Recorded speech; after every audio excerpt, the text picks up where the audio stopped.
ঘৰৰ মন্দিৰটো কোনটো দিশত হ'লে উত্তম হয়?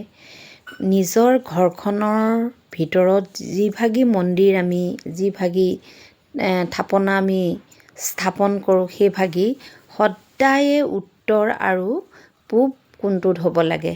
সেই কোণটো ঈশান কোণ বুলি কোৱা হয়।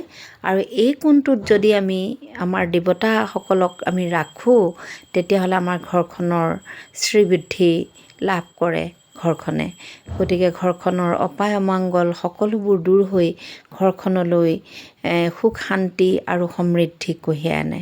গতিকে আমাৰ